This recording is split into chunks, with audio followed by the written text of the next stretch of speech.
and welcome to another episode of Collider Jedi Council. It is episode 2 this week of Collider Jedi Council.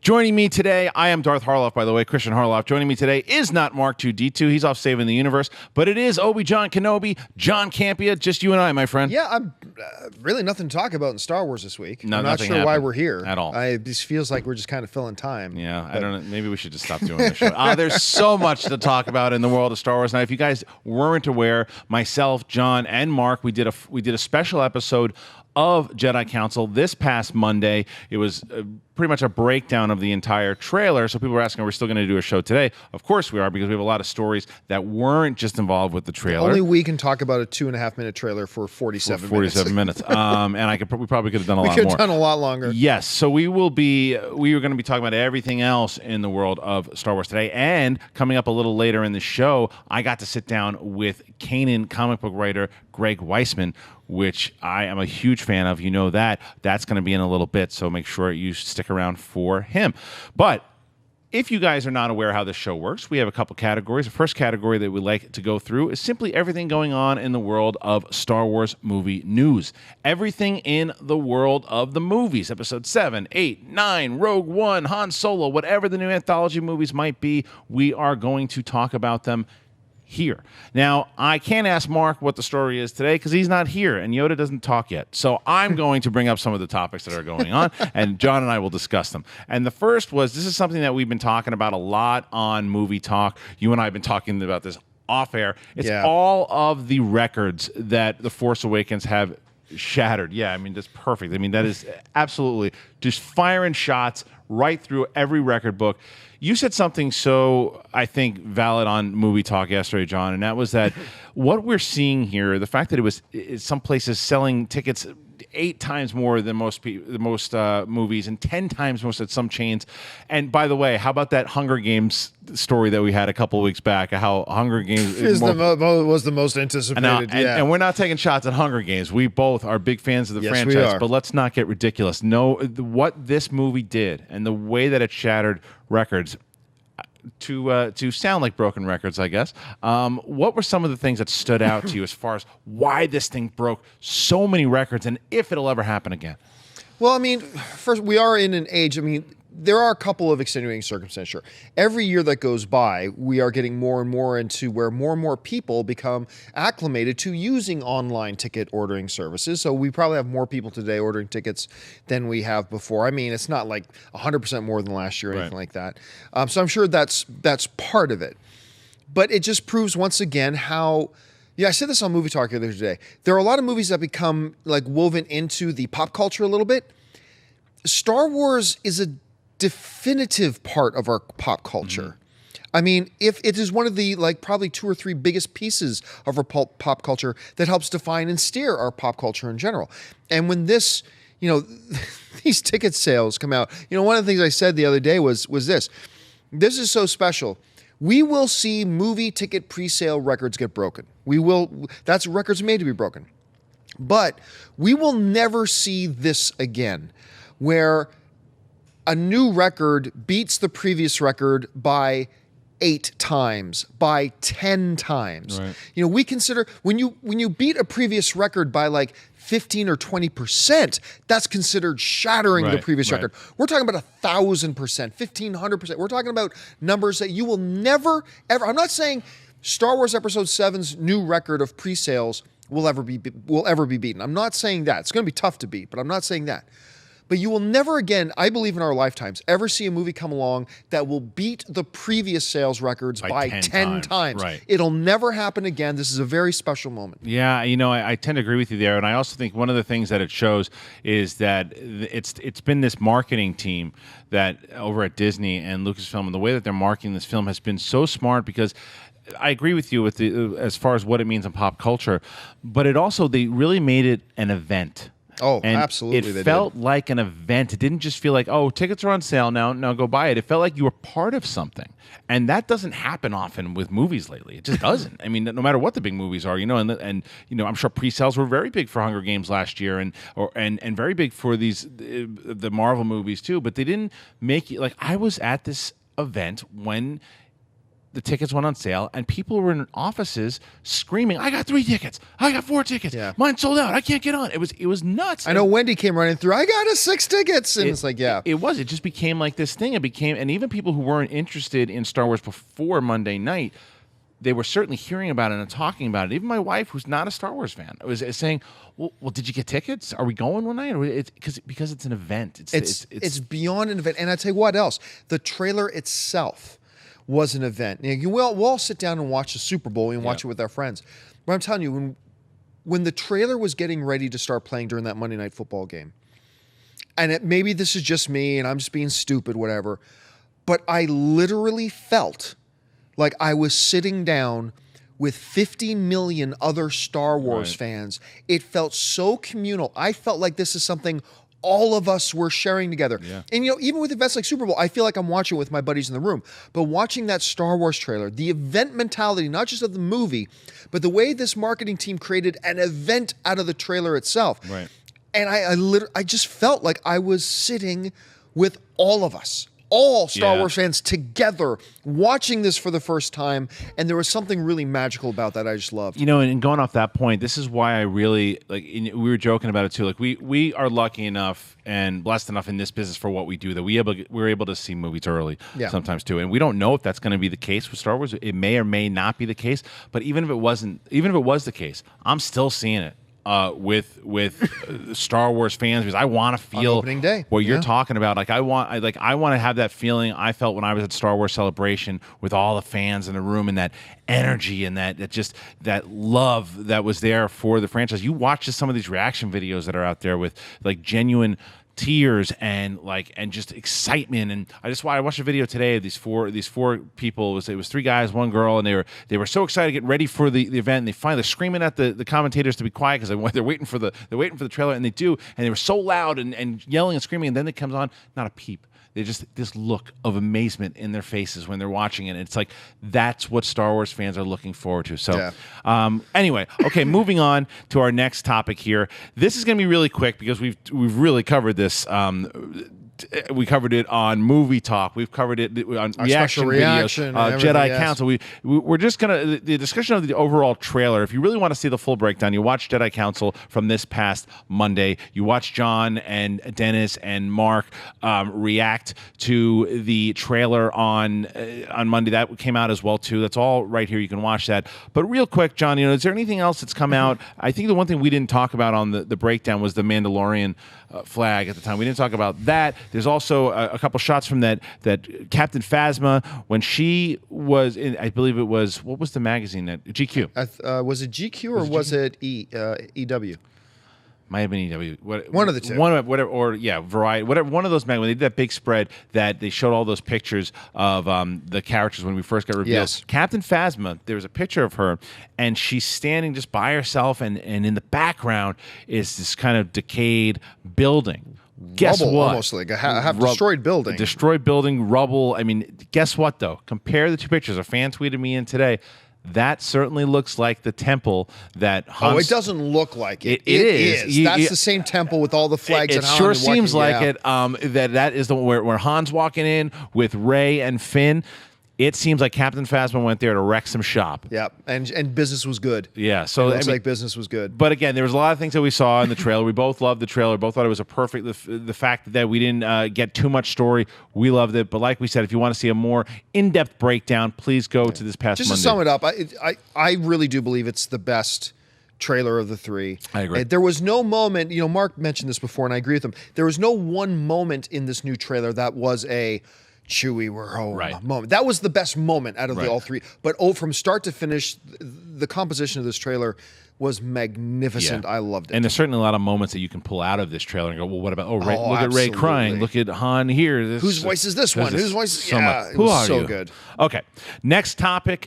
Now, this is something that we haven't talked about yet on Jedi Council. Right. We have talked about, you talked about this on Movie Talk. I've talked about it on Twitter. You and I have not had this conversation yet. No, we have not. I think that it is a conversation the fans have been waiting for us to have. This is where I love doing this show because, as you know, John and I are both mega Star Wars fans, and we get along really well. We are so on the opposite of opinions on this particular poster.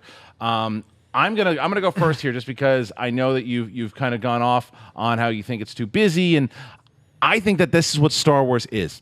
And for me, and I think that the actual poster here, I like how busy it is, because when my eye focuses on any of the busiest parts, it tells a story to me. So if I'm going to the top right and I'm looking at that planet, I'm going, okay, well, what is that? I focus in, and I can go to the bottom left and look at the stormtroopers, and I know that it's a big part of the resistance. I go up and I think that that's Maz Kanata. What's her story? How she really? There's the two droids are standing toe to toe. You have your old classic characters with C-3PO and Chewie, and then there's Han and Leia. I think it tells a story just all the way through of everything that I want in a Star Wars trailer.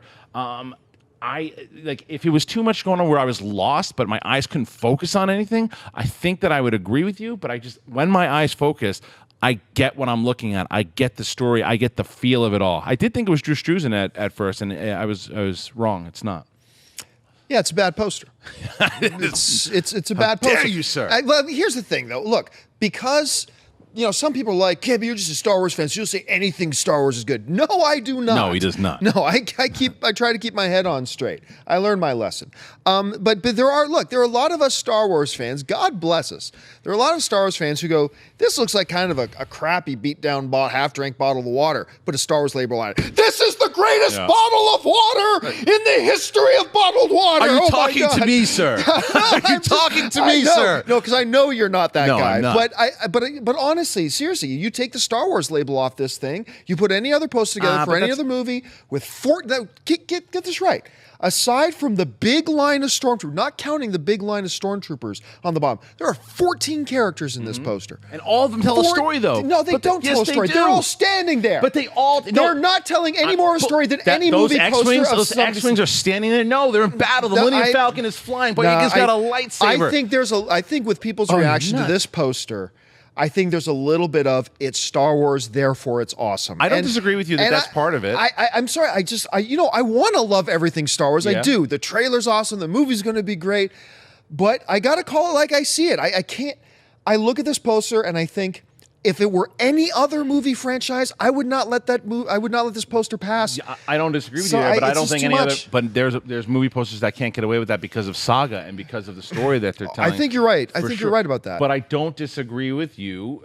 Not that I don't disagree, but I respect that you have your stance. But I think you're a crazy person. Well, no, look, and I'm not going to tell anybody who likes this hot mess. I'm not going to tell anybody who likes this poster that you're wrong, and not at all. I just put out, I remember my reaction on my own Facebook page was, for me, there's too much. There's just too much on the poster to the point, and I said this before, I kind of feel like there is so much awesome stuff in this new Star Wars movie that they couldn't decide how to make a great poster, so somebody in the room went, let's just put it all on, and they put it all on. Yeah, but that's just that's just how it hit me. Like that's I look the at way it, you see it, it's and not composed. And I respect. I really like the Drew Struzan D23 poster much better. That was my preference. The reason personally. why I like this too, because if I am and I'm just being a Star Wars geek and I'm looking at the poster and my eyes are just focusing in, I'm going, okay, what do I want to check? All right, I'm looking at that detail of Kylo Ren and Rey, and I say, why is the lightsaber and the staff parallel?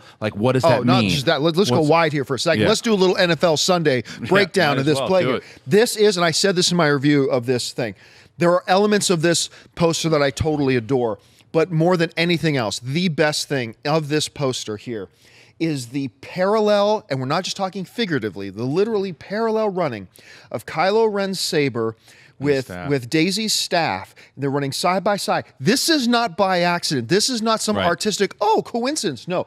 I believe there is imagery here. I believe this is telling us something. That whole thing of them running, almost like their stories are running parallel. Maybe I'm reading too much into it. No, I don't think you are. But I think that's gorgeous. I love that. Allow me to retort. Please do. Because I do agree that I love this, but this is where I say that everything is telling a story. Because here's your classic characters all together in one sum, and then your brand new character. Like, this is your Han Solo, your new Han Solo next to Han Solo with Phasma front and center with all the army right near her. I think there's everything. Like you said, I agree with you. Everything is happening for a reason, and the same thing where this loner is by himself, the most isolated, off to the side, and there's that freaking planet or whatever it is. I just thought there was so much happening, but I thought so in a positive way is where you saw it in a negative way. And a fan sent me, I put this up on my Facebook page, a fan sent me, they did a terrific Photoshop job where it's the same poster, but they literally dropped about 5, they figured out a way, which incredible Photoshop skills, to take about 5 of the characters out. They accentuated Poe a little bit more. They put Poe a little bit bigger. And so you were left with, instead of 14 characters, you were left about 8 or 9. And I sat back and went, okay, now this, I thought it was a better. But hey, look, if you saw the poster and you loved it, awesome. All that matters is, does it feed your hunger and your love of Star Wars? And if you had your hunger and love of Star Wars fed by this poster, then awesome. That's great. Okay. Now, moving on, we've a report from Slash Film, which I thought was pretty interesting, too, because I did not know this. Did you know, John, that John Williams did not compose the music for the new Force Awakens trailer? Well, considering a lot of the music in that trailer is stuff taken from other John Williams scores, I just assumed that the overall piece itself was John Williams. It was not. The music-only version of the Star Wars Force Awakens trailer was released by Disneyland and revised by Tim Gonzalez to take away the drops in music during the dialogue bits. It is not composed by John Williams, as other websites have reported. Let's see. Excuse me, I apologize. However, we do know some of the people involved with this were actually Frederick Lloyd, who says he contributed music to the later half of the trailer, namely the Force theme, while John Samuel Hansen of the Confidential Music worked on the first half of the trailer music. Trailer editors Josh Dunn and Brent Roxworld helped complete the edit of the trailer you see before you, but we've heard that there are many others involved with both the edit and the music. I thought that was pretty interesting. That is interesting. You know what it also is, though? And it's like when the very, very sad day comes, hopefully in 20 to 30 years from now, that John Williams is no longer with us. Christian Harloff wants John Williams to die in 20 or 30 years. Well, look, if he can I want him to live forever. If he can live forever, then I hope it. But if he lives 30 years, he'll be 110 years old or whatever it will be at that point. So good for him. The day eventually, even if it's in 50 years, that John Williams will not be with us. Yeah. This gives me hope in a way that there will be people who will be able to really study his work. And, even Kevin Kiner, I believe his name is, from Rebels, who's doing the music, has done that. I think that you're going to have to be a little bit of a copycat-ish, and almost kind of what Michael Giacchino did in Dawn of the Planet of the Apes, to where he had his own theme, but in that you heard the classic Apes score, and that it worked. And even what Michael Giacchino did for Jurassic World, he's also done Williams in the past. Right. So this is why this gives me a bit of hope that I thought they tricked me, because I thought it was all John Williams conducted. Yeah, and there's 2 great things about this piece of news. Here's great thing number 1. It means that John Williams ain't diverting his attention right now to deal with trailers. He's working on his movie masterpiece. The second great thing is a lot of times a movie will just take a piece of score from the movie and fit a trailer into it. They were so detail-oriented about this trailer that they composed a specific piece of music for the trailer itself. That tells you about how much attention they were paying to this trailer, how much thought went into this trailer, and I think the fact that they're even putting that much energy, that much talent into just a trailer bodes very, very well. Agreed. Okay, the next story here is that we have an Episode 8 rumor. Jacob Tremblay is rumored to play a role in Episode 8. Now, he was talking to the Toronto Sun, and he's in the new movie Room, which everyone's raving about this movie, and he's in this. And so they asked him a question. The Toronto Sun, I believe, asked him, said, "How does this all tie into Star Wars?" Well, Tremblay was asked if he planned to continue his acting career into adulthood, to which he replied, "Yup." Then he added, "But if I don't get the chance, I'm going to be a Jedi." And then you go, well, wait a minute, because the discussion, this is all, again, coming from Star Wars, our friends over at StarWarsNewsNet.com, and the response led into a discussion about Colin Trevorrow, Tremblay's book of Henry director, in which the young actor explained that Trevorrow was going to be directing the 9th installment of the Star Wars film. But that's Episode 9. Excuse me, I said Episode 8. And then he asked if Trevorrow might find him a Jedi role in the film. He said, it's possible. It's really, really possible. It's extremely possible. So the kid sounds cocky, confident. Yeah. Is there a shot that we're going to see this kid? I believe in episode 9, not 8. Excuse me. There's a shot you may see this kid in public with a gag around his mouth with a little Mickey Mouse Shut up, symbol. kid. Yeah, shut up, kid. Shut up, kid. Yeah, I think it's absolutely It's probably his parents possible. saying you're going to ruin the bills. Probably his parents. But yeah, I mean, what he could be, who he could be, what he could be, who knows, whatever. But if he's speaking that way, I mean, he's young. I mean, maybe he just doesn't know any better. But if he's speaking that way, yeah, probably. And he'll be a little older once 9 comes around anyway. Yes, so, yeah. There are a few more years to go. And from what we've seen with Trevorrow, even with Jurassic World, he uses actors from his past films. Yes, he Jake does. Johnson, from I always forget the name of the movie. I always want to say Batteries Not Included, but it's Safety Not Guaranteed. Right. And he used. Of course, more people know him from New Girl, but Oh yeah, well that's true. But he was used. But he Right, by Trevorrow Trevorrow in did that, yep. that. So and to see him tie over. Possible, very possible. So Absolutely. we'll see. Now there is a new writer on Rogue One, and this. Did you guys talk about this on Movie Talk? I don't think we did. Because this comes. This is a big. This to me was something very interesting that they're saying that Chris McQuarrie was actually brought in to do a rewrite of Rogue One. If this is the case, this is reported by Latino Review. If this is the case, yes, please. I would love to have a polish up from because Gary Whitta wrote the first draft, and they brought in some other writers, and now to the way that works. Don't get nervous, by the way, with rewrites. If you hear, rewrites from Rogue One, should we be nervous? No, They're it's shooting a already. natural process. No. When you bring in somebody like McQuarrie, that means that's good news, because that's like, okay, this is a guy who's working in these kind of high energy movies, big blockbuster films right now with the edge of flair and drama to them as well too. I mean, look at what he did with Edge of Tomorrow, and I know Doug Liman directed Edge of Tomorrow, but he wrote it, and then you had the last movie he just did with Cruise is Mission Impossible 5. So I'm on board, man. I dig it. How about you?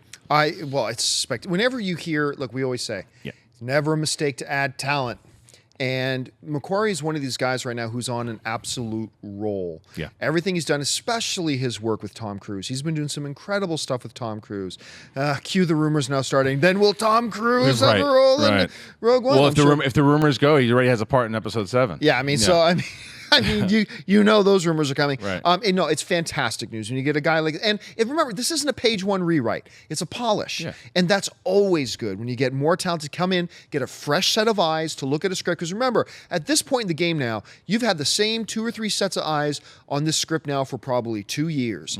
Bring in a fresh set of eyes that hasn't seen it yet, give you a little bit of a different perspective, and what better guy than a guy like Christopher McQuarrie? Yeah, and I would also be curious. I mean, because Gareth Edwards is a fairly young director. Fairly new. He did Godzilla was his first kind of big budget action film. He did Monsters, but I would assume that Gareth Edwards is probably like, yeah, I'd love to talk to Chris McQuarrie a little more. He's got this. Get like anytime you have.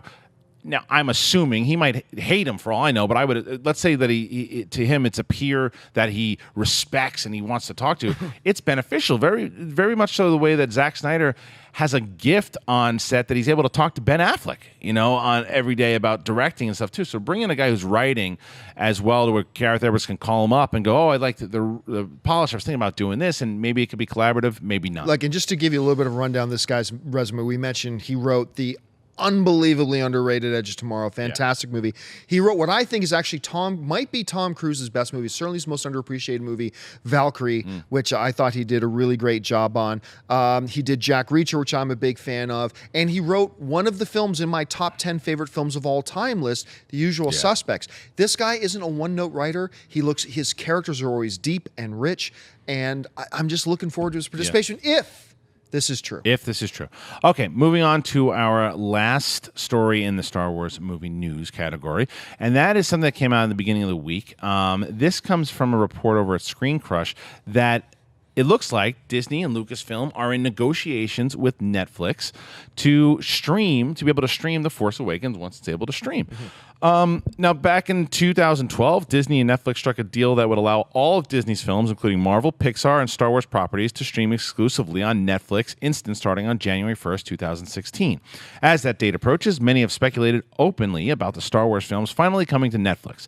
There were even rumors recently that Netflix was prepping their database for the Star Wars movies though Netflix denied those reports. And while they have yet to comment specifically on the existing 6 films in the Star Wars library, Netflix did confirm that, as of now, they do not have the rights rights to Star Wars The Force Awakens, but are currently in negotiations to bring the title to their streaming library. This makes sense that they would be negotiating for it, Well, sure. especially after Monday, obviously. If by negotiating you mean begging, then yes, Yeah. absolutely. I think this will happen. I think it'll happen. I think that it'll be something that once it makes sense to when I don't know how because you know that this movie is going to be released in a set with the rest. It's going to be sold individually when it comes out as a Blu-ray. So I don't know. You might know way more about this than I do, but I would assume that they would want to get those Blu-ray sets out first before they start streaming. Yeah, you'd think. This is a little confusing to me because I remember when Disney and Netflix first struck this deal. I mean, that's why you had a big blockbuster like Avengers and all that kind of streaming on Netflix. Yeah. It was my understanding at the time that this meant all the films under the Mouse House umbrella, which would include Lucasfilm and things like that. Clearly, there was an exemption for the Star Wars properties. Clearly, because I don't know if Rebels is on Netflix or not. Not yet. Yeah, so Clone Wars is. So clearly there was an exception for that material. I hope this comes to pass, not just for The Force Awakens when it's time to come out, but also for the existing catalog of Star Wars movies. It would justify why the fact that I only watch Netflix, I turn on Netflix maybe once a month. I've been a paying Netflix subscriber for years, and maybe I put on something once a month. I'm a much more active user of Hulu, to be honest, in my Roku box. But this would justify, in one move, me holding on to my account for so long. The other reason I think it's going to happen is because I know we're on a little bit. I know as far as if you want it to happen is one thing, but as far as I think even if it's going to happen, I do think eventually there will be a live action Star Wars Netflix show. I do think that's going to happen, and I think that this is going to not necessarily be part of the deal, but part of the relationship. So I do think that this is going to happen. I think once this happens, then you're going to start hearing more grumblings about the actual series. Okay, that is everything going on in the world of Star Wars movie news, and now it's now it's that part of the show where we talk about Canon. So it's what's the deal with Canon? Everything happening in the world of Star Wars. This could be books, comic books, video games, anything that ultimately ties back into the movies. We chat about it. Now, this is where we get to talk to a very special guest. I had the privilege of sitting down with Greg Weissman earlier today, and he was one of the executive producers of Rebels Season 1. And then after he left Rebels Season 1, he had come up with the backstory about Kanan and everything too, and they approached him, said, "Hey, we want to do at the time a limited series," and they offered it to Greg, and he's done a phenomenal job. You guys have heard me talk about it.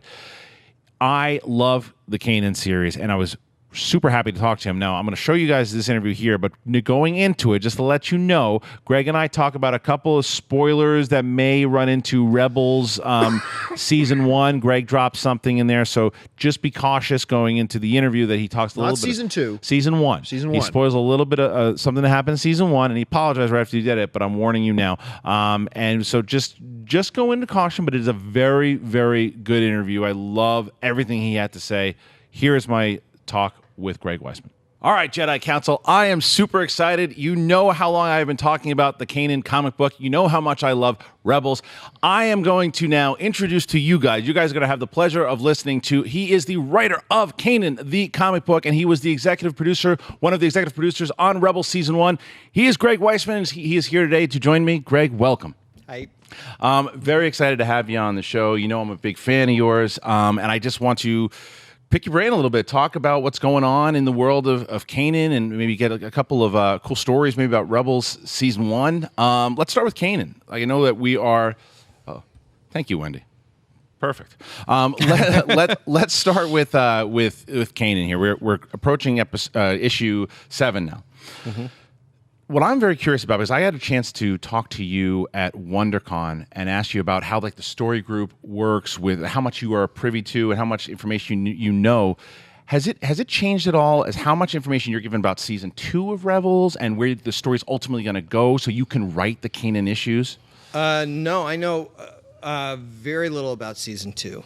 I'm watching it. I was given a script for one specific episode that has not aired yet because in the second arc, I'm using a character who they created for season 2, but I'm showing him back in the Clone Wars days. Oh, cool. So I got that one script for one episode, and otherwise it's Lucasfilm. They play things really tight and close to the vest, and everything's friendly, but I'm not on the show anymore, so I'm not privy to a lot of that information. And I know probably, I think we just established before we started the show, I know less than you about what's going on in episode 7. Yeah, so. well, I think I have like an addiction at this point. But, we talk about Kanan and even your involvement in season 1. Were you involved in the process of the creation of Kanan as a character? Well, Kanan, when I got on board, the show was already created. It was created by Dave Filoni and Simon Kinberg and Carrie Beck. And when I came on board, it had the 6 leads, the crew of the Ghost, had the Ghost, had the Inquisitor, not Agent Callus. I helped create Agent Callus, cool. but it had the big villain who was the Inquisitor, and it had the 6 leads, but they weren't developed. So I don't think of myself as one of the creators of Kanan at all. Certainly not visually, and not even who the basic character was. But I do think I like to think I helped develop the character. I mean, for example, when I came aboard, none of the characters had last names. Okay. It wasn't like they were always going to have no last names. It's just at that stage in their development, no one had sat down and said, okay, what are these guys' last names? But of course, in the Star Wars universe, most characters do have last names. Right. And so one of the things that we did is sit down and, as a group, and that's Pablo Hidalgo and Carrie Beck was actually on maternity leave, but Kiri Hart and Rain Roberts and Dave Filoni and Simon and some of the writers on the show, including Henry Gilroy, Kevin Hops. And we sat down and came up with last names for the characters. And I felt strongly that we needed to know backstories for all these characters.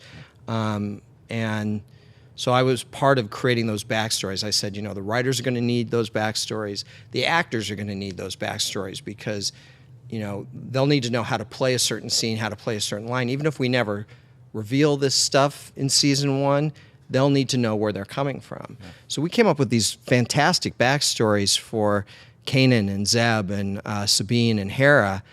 And then having done that, and I was glad to do it, but there was a piece of me that was like, damn, we'll never have the space in this series to show those backstories. I mean, Ezra's we came up with, and Ezra being the focus character, the sort of point of view character of the series, we knew we'd get to his backstory a lot in pieces, but we'd get to it.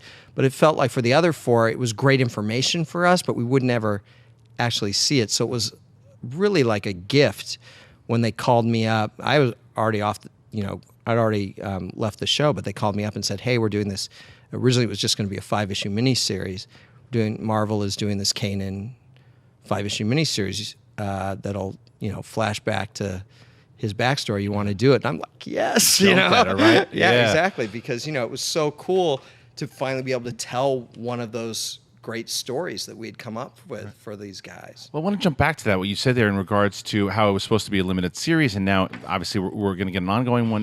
Now that is that because of the popularity of Kanan? Because when I went to Star Wars Celebration and WonderCon and D23, I have never seen, there was so much cosplay as Kanan and how popular this character has become and the great work that Freddie Prinze Jr. has done. Is that partially one of the reasons that it's going past that limited series? The short answer is no, actually, because all that stuff you're seeing is obviously a result of the audience seeing Rebels. But the decision to take it from a 5-issue limited series to just to do more came not from any specific popularity of Kanan, but keep in mind the timeline of this stuff.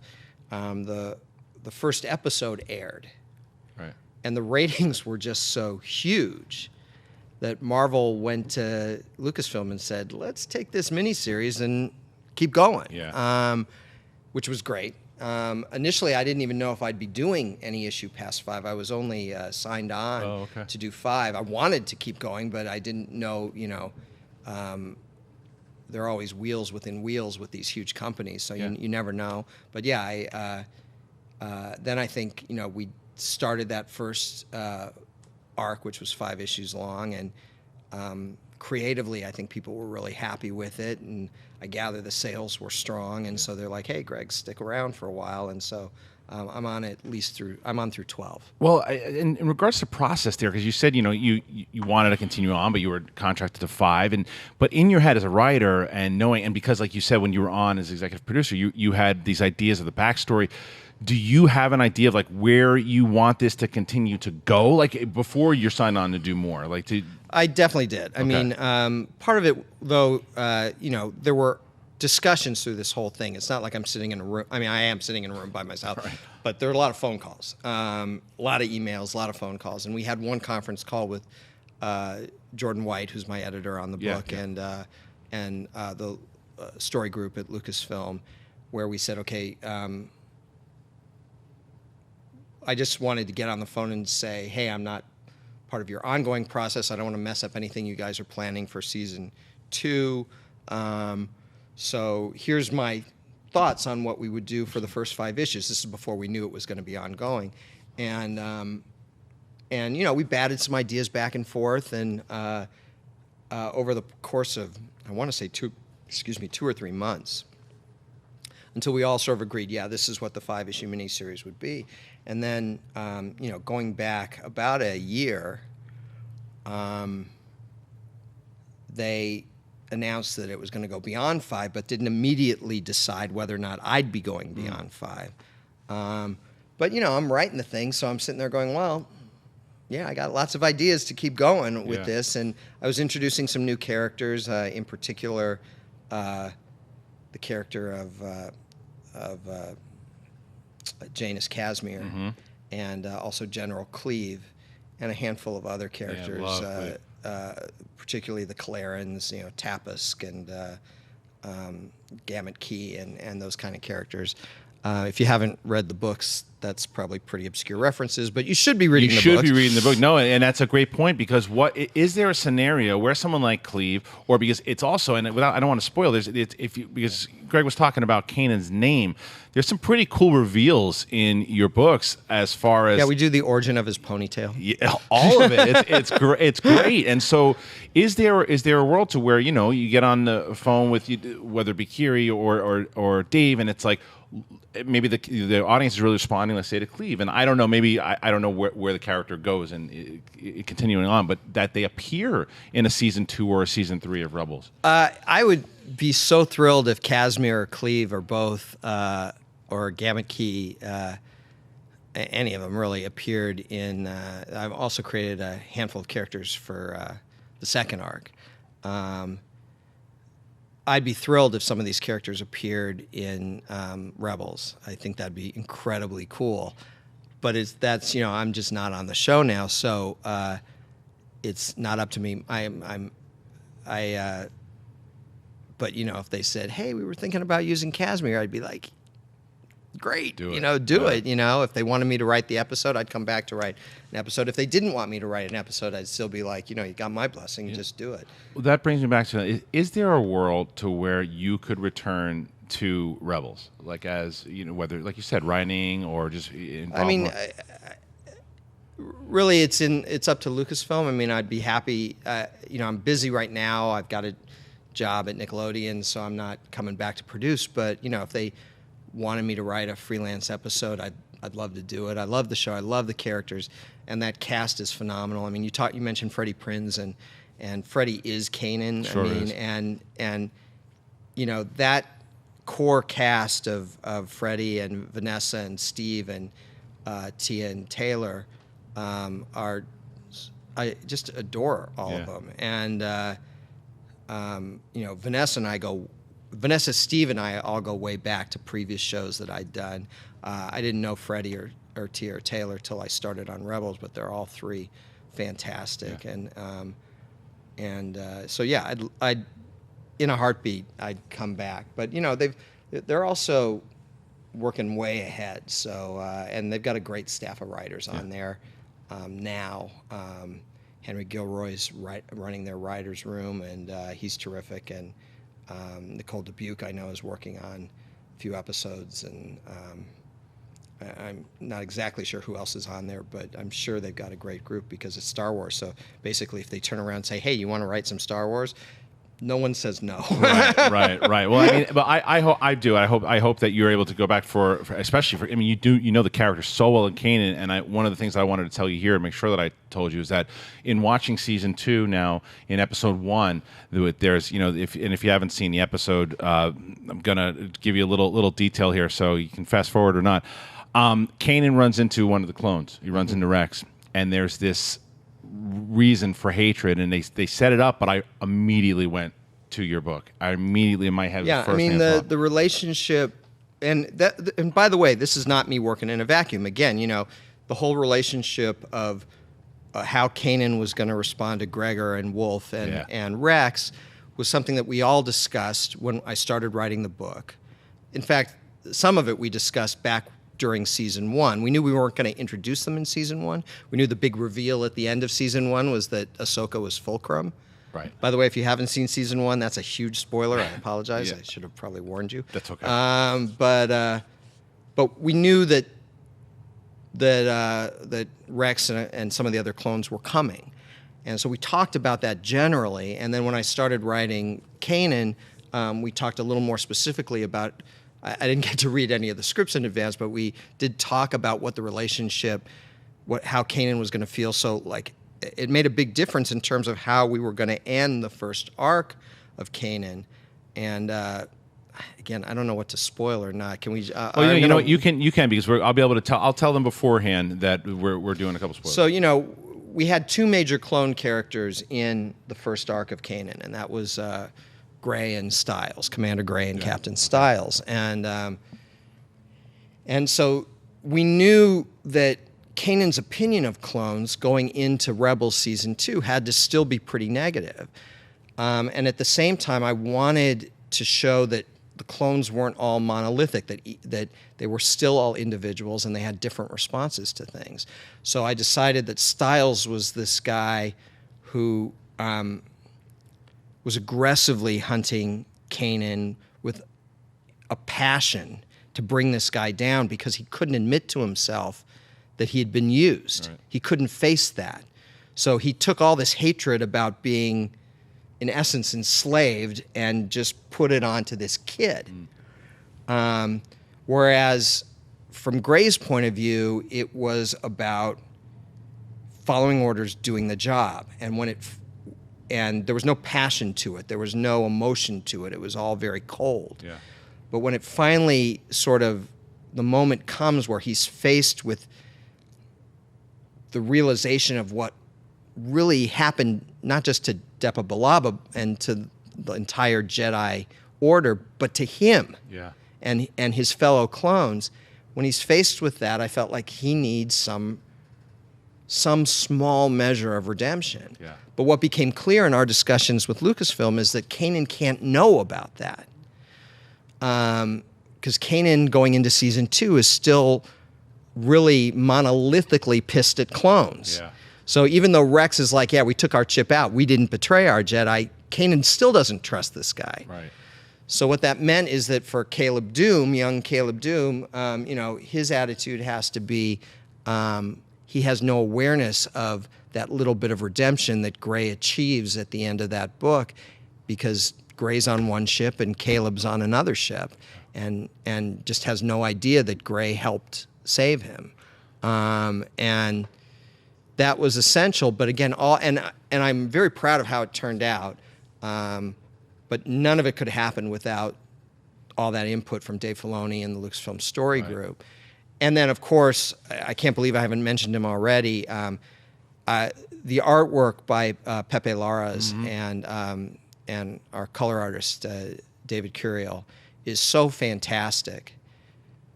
I mean, stunningly fantastic, that I feel like I could write a market list and the book would be fantastic. I mean, that like Kanan goes shopping for melons for It's just the most 20 beautiful pages, thing. Right. and you'd just be like going, "Wow, this book rules!" It and, does. It pops out of you, man. you know, Yeah. I just think Pepe's work and what David does with it is so beautiful Yeah.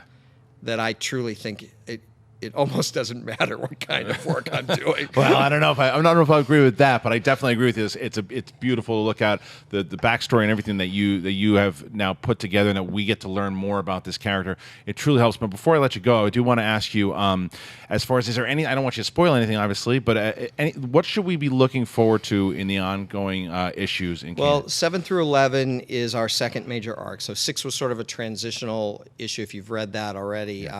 6, depending on your point of view, is either an epilogue to the first 5 issues or a prologue to the next 5 issues.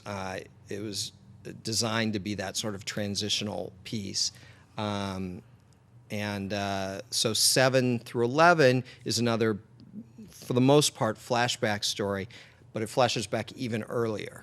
So this doesn't pick up where we left off with Kanan, with young teenage Kanan Jarrus. This actually flashes back, and it opens at the Jedi Temple on Coruscant before Caleb is even a Padawan. Will we see some classic characters in that? You will be seeing some classic I characters. love You will learn a lot more about Depa Billaba,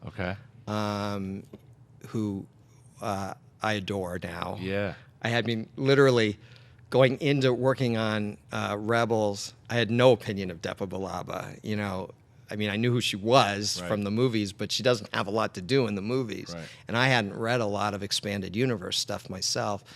But now I've fallen completely in love with Depa. And Pepe's goal, he has stated on Twitter, is to make the world think that Depa is the coolest Jedi who ever lived. She's getting there. She's pretty cool so far. And she's pretty badass Yeah. in these 5 issues that are coming up too. Okay. And we didn't get to see much of her in issues. I mean, we got a good feel for her in issue 1, and then you get a taste of her in issue 2, and then she's gone 3 through 6, but she's back in issue 7 through 11, and I just like the way she talks to. She was just talking to him, just a campfire before it all kind of goes down. they've got some great conversations, but she's also got some truly badass moments. Okay. She's pretty cool. Right. So we'll get to know them more. We'll get to know some of the people his fellow younglings that Caleb was training with before he became a Padawan. Friends and whatnot, or Yeah, rivals. we'll actually see how he became Depa's Padawan. Oh, great. You know, it sounds like I'm giving away a lot, but I'm not, because it's really just about, because you all know that he becomes Depa's Padawan, so that's not a big giveaway. So it's really about how did that happen. No, I think that's interesting for people to know that if you want to learn more about Kanan, you want to learn even more about his backstory. I see. I didn't know that going into I was going to get even more, and I can't wait. I was reading it anyway, but now that I know that that's the arc, and I know I said that was the last one, but I also wanted to ask because I forgot the John Jackson Miller novel of New Dawn. Did you have a chance to read that at all? Because one of the things that I still am waiting for a reference somewhere in, whether it be in a Kanan comic or in Rebels, of that Vidian. To me, Count Vidian was a character, the antagonist in that novel, that seemed to do an effect and even tortured Kanan at one point, and he's never mentioned him yet. Even that he's, you know, and it's a spoiler for the book, sorry, but he's gone now. But it still, to me, always felt like it did a number on Kanan. Will we ever hear him mention that with Hera? He's not going to appear in any way, shape, or form in at least through issue 12 of Kanan, mostly because, you know, 90% of it's set long before Kanan met the guy. Right. And what little bit is set in the quote-unquote present of Rebels, which is sort of midway through season 1. So it's not even the present. Right. Present, like season 2 present. A lot of there's so little page space for that there's no room to sort of fit in some reference to. But you know, I know what you mean. I understand why. Whether or not they do that in Rebels, again, that's up to them. But But yeah, he's not going to be in Kanan. Okay, well, I just want to thank you so much for joining us today on Jedi Council. Very special treat for us here today. And again, if you are not reading Kanan, you really should be. Thank you. Greg, where can the people of Jedi Council, where can they find you on Twitter, and what should they be looking out for? I'm at Greg_Weisman. You can see my name on the screen right there. You can also, I'm also on Facebook, although I'll admit right now, I don't understand Facebook. It's kind of beyond me, so you can follow me or friend me or whatever. I have like 2 pages on Facebook, and I don't understand how either of them work. But another place you can reach me is at askgregweissman.com. I have a website there where I've been answering questions for about 17, 18 years. Started with gargoyles. I answer questions about that, about Young Justice and all sorts of stuff. You should definitely be looking for Star Wars Kanan issue 7, which is out this month. I also have another book at Marvel, Starbrand and Night Mask, which starts up in December. I mean, I'm writing issue 3 now, but issue 1 comes out in December. Okay. And Kanan, I'm about to start writing issue 12. That's how far ahead I am. Great. Can I read it early? It's up to Lucasfilm, and their answer will be no. But and then I've written 2 novels, Reign of the Ghosts and Spirits of Ash and Foam. They're the first 2 books in a 9-book series, and we took Reign of the Ghosts and made an audio play, full cast. So it's Vanessa Marshall, who plays Hera, is in it. Steve Bloom, who plays Zeb, is in it. Lots of actors from Gargoyles, from Young Justice, from Spectacular Spider-Man are all in it. 20 actors playing 30 roles. It's about 4 hours long because it's an unabridged version of the first novel. Cool. And it's got a full musical score, so nearly 4 hours of original music, wow. Okay. Sound effects, the works. It's basically like a 4-hour animated movie without the animation.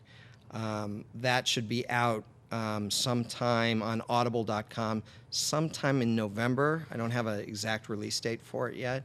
But if you want to keep up with it, you can go to reignoftheghosts.com. That's Rain, R-A-I-N, of the ghosts, plural.com. That was originally our Kickstarter site, but we funded, so we're not asking for money anymore. But if you go to that site, you can get updates and find out about this audio play. I really think it's something special. It's really been a labor of love, and we've had a great time doing it. And the cast is just phenomenal. Ed Asner, Brent Spiner, Marina Sirtis, Jeff Bennett, Tom Adcox, Eric Lopez, who was also in Star Wars Rebels, Brighton James, who played Zer Leonis in Star Wars Rebels. Just a tremendous group of actors working on this project, and so do me a favor and check it out. You should absolutely do that. And like Greg said, as far as Twitter, that's actually how we got him on the show. So make sure you do. He is one of those guys, like I was talking with when I was talking to Claudia Gray and telling you how active she was on Twitter. Greg is the same way, too. He's very active with you guys. So if you want to talk Kanan and all that, make sure you follow him and hit him up there. Guys, I want to thank you for watching this interview, and I'm going to geek out, and I'm going to go wait for Kanan issue 7. Greg, thank you one more time. Thanks a lot. I'm happy to be here. All right, that was my interview with Greg Weisman. Again, if you are not reading Kanan, you should be. Next topic up in the world of canon. Speaking of comic books, we have the last issue of Shattered Empire 4 and Vader 11. I'll start with Vader 11. Vader, to me, like I told you, took a big dip down, and I wasn't really digging it. But last issue got me back on board, and this issue, I'm still there. I like the kind of the way that Vader is playing chess. Because Vader always has a plan and a plot, and he's not always honest with everyone he's working with, just because he's including the Emperor, everyone, and he's certainly doing it again. And he is obsessed with finding Skywalker. He is obsessed with it, and they are going to do a whole tie-in between this and the Star Wars comic. This was a good issue. I think we're finding our way again with Vader. So if you're reading the Vader issue and you should go, Vader comic, you should go on and read issue 11. Now, Shattered Empire 4. This was the wrap-up. This is our first post-Jedi comic, and it doesn't disappoint. Very, very heavy on Luke Skywalker in this one. This is the first time we see him in any of the canon stuff post Jedi. I mean, you see him kind of briefly in Shattered Empire 1 flying out, but it was kind of a rehash of the fight with Vader and everything too. But there's a mission. There's something that he's going for, and he goes with Poe's mom to go find something, and she poses. What I loved is there was a tie back to Beck, who I mentioned. Beck was this cyborg that had a cyborg eye. It was Imperial woman who had a cyborg eye that was chasing Han Solo in a smuggler's run. They don't show her in this, but Poe's mother impersonates her, and and she's working with Luke. And why they're there's a little bit of a twist as why they're there, and I think it's going to play into The Force Awakens. So if you're not thinking about reading any of the comics, and you're like, oh, should I read something? I would read Shattered Empire. It's only 4 issues, and it really lets you know what's happening right after Jedi. So good job for everybody involved. Okay, so that's it as far as canon today.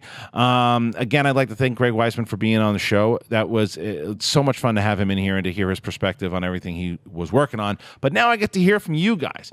All the way through the week, we have asked you guys to submit #Collider Jedi Council to submit some of the things that you'd like to hear myself and John talk about.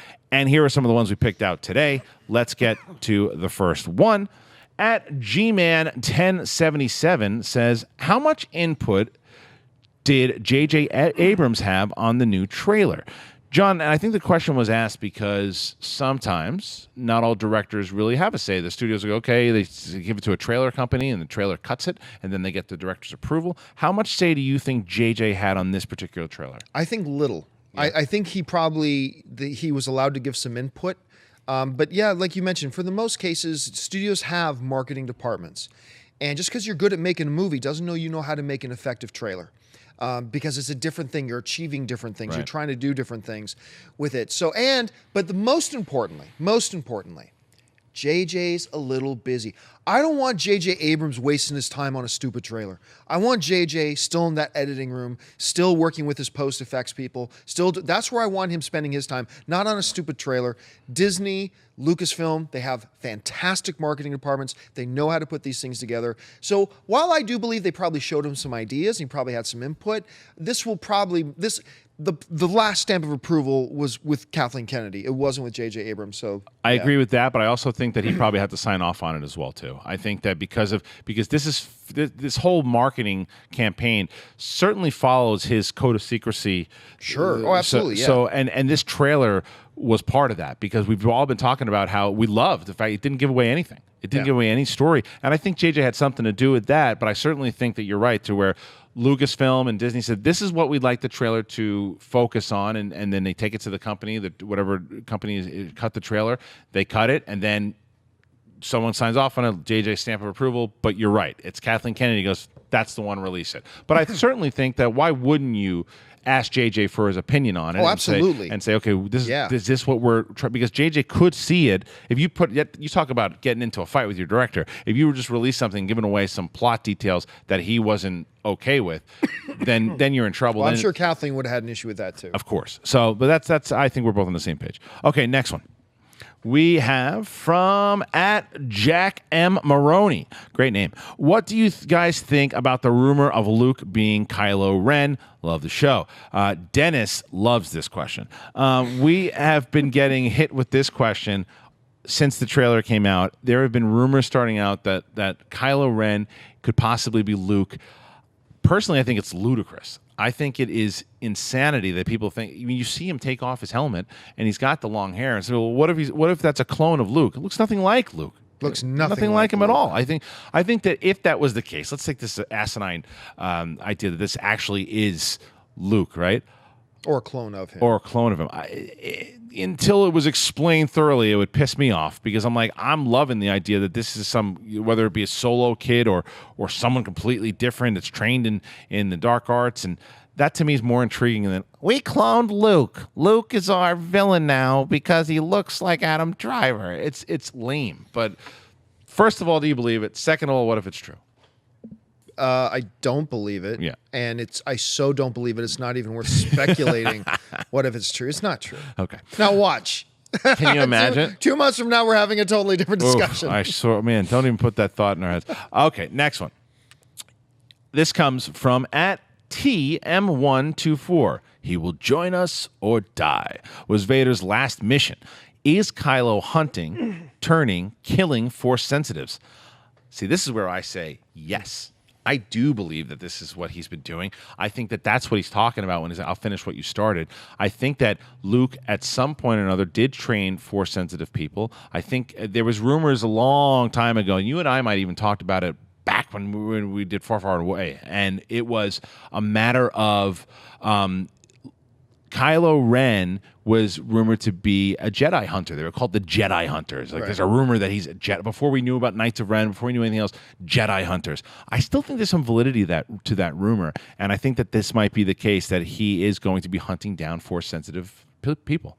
I think that's definitely possible. I still think there's a chance, too, feeding into that. I think there's a chance that Finn at one point was a child youngling pupil of Luke Skywalker.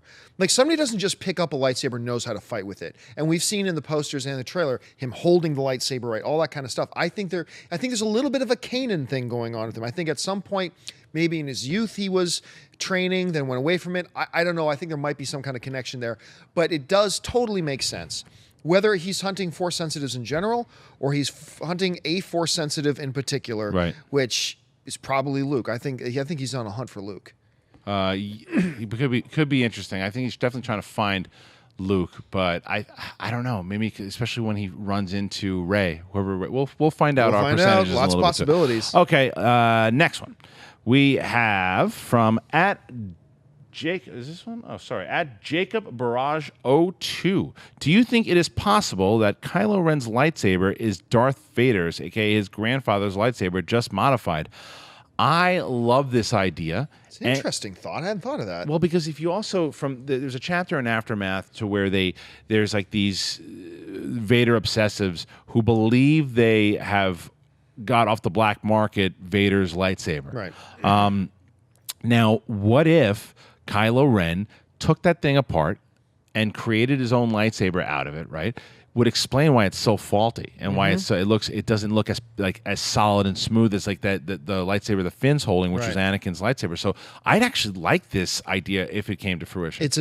Look, if he's got Vader's helmet, right? Why not the lightsaber? Right. Now, of course, how did Luke let the lightsaber go, get taken? I don't know, but it would make sense. Now, when Luke cut off Vader's hand, that was his lightsaber hand that he cut off. The lightsaber went flying down. So something. when Luke took Vader off the exploding Death Star, I don't think he could have had the lightsaber. I thought his lightsaber went flying off the side. So did I. Yeah. So the lightsaber would have exploded with the Death Star in space. Unless someone picked it up. And then somebody stumbled across it, maybe? Unless somebody picked it up. Yeah, Who knows? maybe. Yeah. Okay, next one. This comes from Derek Gidry, 144. Finn may be a clone. His name seems based on the serial number from his toy FN2187. That's something clones do. Thoughts? Another great theory. Well, remember, what do we hear Finn say? What was the first thing Finn says in the trailer? I've been grown to, or I've been all my life. I was born into fighting, whatever it was. Yeah, I was born to do one thing, Right. one thing, and I don't have something to fight for. I think that could mean one of several things. Yeah. But within the realm of possibility, is that he's a clone? Look, I don't believe that. I don't think that's the case at all. Just for the record, I don't. But I'm not going to discount it as a crazy idea like Kylo Ren is Luke. It falls within the realm of possibility. I would much rather Finn be a clone than Kylo Ren be a clone. It would make more sense if Finn was a clone, but I also don't necessarily think it. One of the crazy things that people had been asking for a while was there's a character in Rebels that Ezra popped up with in the cadet, the Stormtrooper cadet, and Leonis is his last name, and he certainly would be too old to be Finn, but he was Force sensitive. You think he's Force sensitive, and the Inquisitor recruits him at the end. That's the last we saw of him. Right. So what if all of his life he has been part of the Empire and his family, and has been part of the Empire, and his son was part of the Resistance now, wherever it was, this new form of government, and his son is Leon's born into it. We could also explain it to it. It would be interesting if they linked it back that way. Do I necessarily think that'll happen? No, but I wouldn't be upset if it did. Right. Okay, the last question. I love this question because it made me think maybe. At Real Cullen Grady, think they will show the Rogue One trailer during the previews of The Force Awakens. John, let's start with you. Is there any shot that we could see like a little teaser for Rogue One during The Force Awakens? Well, I mean, look, we will be 1 year away. Now, that being said, when did we get our first The Force Awakens teaser? 1 year outside of it. It's possible. I'm not going to be surprised if they don't, though, to be honest with you. They have been shooting for a while now. Mm-hmm. They'll certainly be in a position where they could cut together some kind of teaser if they like.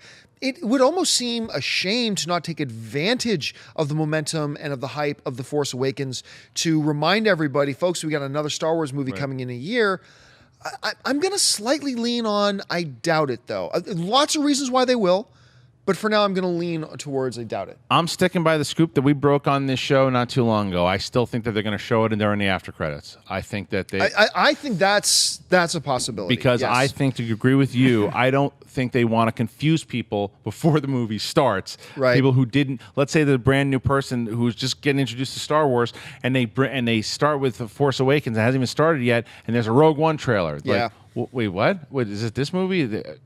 Do I need to see that first? Like, you're confusing people. But if you show them the movie first, Force Awakens, and then the after credit is the trailer for Rogue One. So basically, the final scene happens, screen goes dark, and just the Star Wars logo comes, da da da, and then it goes black, and then superimposed in white lettering, coming December 2016. Right. Fade back out, and then come in with a 30, 45-second teaser. It's a much better way to do it, I think, and less confusing to people. Absolutely. So fingers crossed.